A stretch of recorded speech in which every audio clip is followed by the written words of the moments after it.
Hey all, what's up? I am doing well. I have been sober for like 6 days, so that's good. And feeling better, feeling more like good.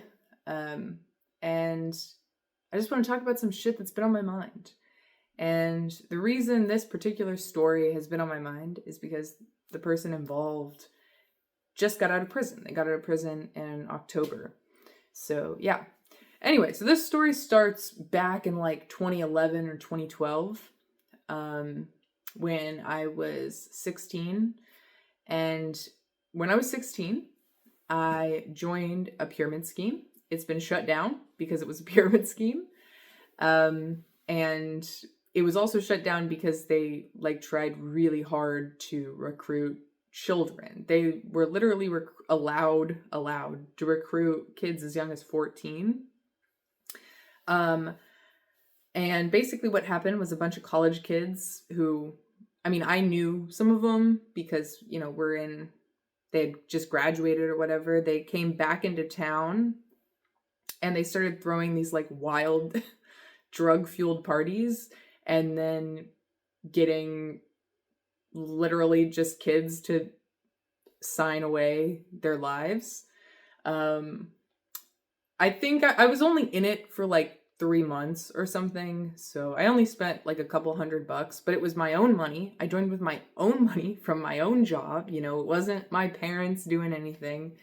Um, and it is probably the most embarrassing thing I've ever done in my life, actually. But that was happening, right? So not only was I being exploited by this company, but also there was a bunch of like grown adult men. Some of them were only 18, but some of them were like in their mid to late 20s. And they were just like throwing drug fueled parties with teenagers. And so surrounded by like adults. Basically, this pyramid scheme got shut down. I left before that happened and realized it was a scam. Um, but I was still in this circle of adults. And one of the people in this circle, his name was Carlos. I'm going to use his real name because he's kind of a piece of shit. And he was somebody who was pretty well known, like among my friends, for dealing drugs. He sold like prescription speed, right? Like Adderall, Ritalin, Vyvanse, stuff like that. He had his own issues, but he preferred to self-medicate with like alcohol and coke and whatever else. So he would sell us prescription pills, and that was how he made like a little bit of money on the side. In addition to that, he lived in this house. He was probably like 23, 24, something around there, when I was 16 or 17. And he lived in this house.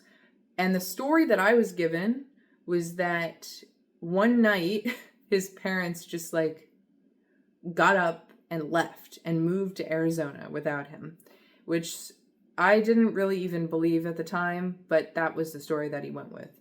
So he was just alone in this house. He didn't pay any utilities or any rent or anything like that. So basically, he was just squatting there, and he had no electricity, no water. So we could only eat things that didn't need to be refrigerated or cooked, like, bagels, crackers. We could only go to the bathroom in the backyard. We had to dig a hole. And he didn't have any heat or air, so it could be uncomfortable at times, if it was in the middle of summer or whatever. And he also was like kind of batshit insane. And so his house, in addition to all of that, was also covered. All of the walls were scrawled with physics and math equations. I'm not sure if any of them made sense. He would sit down and talk to you about it for hours, but I'm not sure if any of them actually made any sense. I'm an idiot, but even I could tell at the time. I was like, this is probably bullshit. But anyway, I would oftentimes go over and spend the night at his house, and I was never really doing that alone. I was usually with at least one other person.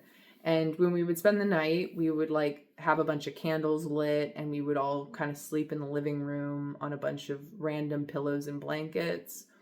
And basically all we would do all night is listen to music and get really high on various drugs and alcohol. So that was pretty much how things went with Carlos. And, you know, we kind of did this on and off, whatever. And then one day, it was a Sunday because I was going to church, and he was really big into art and stuff, and he really admired that I was an artist. I feel like I'm pretty good at art, and I was pretty good at art back then. And so he was like, I want to paint this mural in my upstairs bedroom. Would you like to come over and help me? And I was like, sure. I had never hung out with him alone at that point, but I decided, all right, what the hell? So I went over there before church. I was wearing like a nice dress, which is very unlike me. I don't often wear dresses. And I, you know, go upstairs. I'm in his bedroom. He shuts the door, and, you know, not like, you know, minutes after we start painting, pretty much immediately, he takes his hand and he like sticks it up my dress and grabs me, you know, grabs like me privately in a way you shouldn't be doing that. And I'm like, whoa. I take a step back. I'm like, what the fuck, man? And he kind of just played dumb, pretended like nothing had happened, you know? And I was like, you just grabbed me. And I, you know, quickly picked up all my stuff and left. I'm sorry, I just got a text. So I picked up all my stuff and left. And I was pretty shaken by the whole experience, but I went to church and I was like, all right, whatever. And then I got a text like a day or two later from him saying, I really want to make it up to you and apologize and explain what's been going on and, you know, what's been happening in my life. Can you come to the park? And I think, you know, maybe I was too forgiving of a person. I think I was too patient with men, actually, at that point in my life. And I also really didn't understand what sexual assault was at all. So anyway, I went to the park, and I didn't know how to set boundaries at all with men, and especially like adult men who I would keep around. And also, I mean, I have always, you know, since I was 16, I've always had like sort of a dependence on drugs. Maybe not, you know, not like a full-blown addiction, but I've always liked drugs to like help me get through my life. So I wanted to keep him as like a connect. I wanted to keep him around.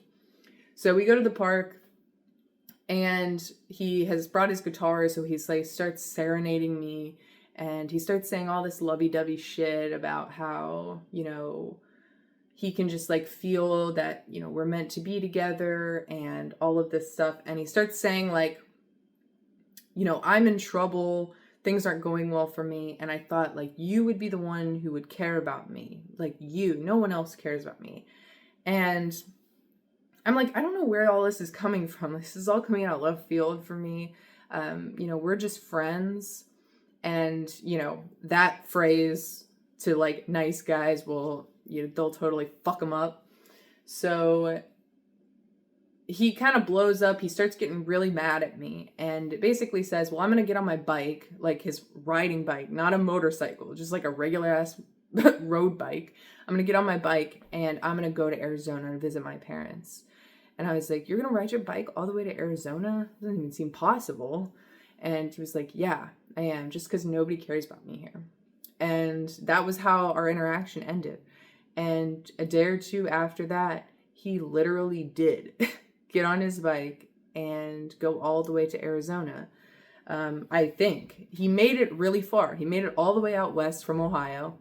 And I haven't seen him since. Anyway, after that incident, you know, I still thought about him from time to time. I even texted him, I think, once or twice, and he didn't respond. I wasn't sure what had happened to him. And about a year later, about 2 years later, because I'm done with my first year of college, I get voicemail from my friend, which is very unlike her. She never leaves voicemails. And basically the voicemail is like, call me back. I have something crazy to tell you. And I call her back and she says, Carlos has been arrested at the border, like the Texas border. And I'm like, for what? And she says, 12 counts of rape. And at the time I was really taken aback by it. And I was like, no way, not Carlos. He couldn't have done that. But the more I thought about it, the more I thought, oh yeah, that checks out. And she starts saying things about him that I didn't know, like experiences she had had with him. And it did check out. And he eventually did get caught. I believe most of the counts, at least 10 of them, were in my hometown. I don't know if they were from multiple people, but at least 10 of the counts were in my hometown in Ohio. And he did get charged, and he served 10 years in prison. He had a pen pal set up. Because I had seen that he had gotten sentenced, and it was only recently that I actually looked him up again, maybe within the year, and realized that he was getting out in October. And I considered messaging him, but I thought, no, that's a little too chaotic. But anyway, that's just been on my mind. And it's just kind of a crazy story because basically, watch out. Because you don't know who you're dealing with sometimes. Stay safe. Peace.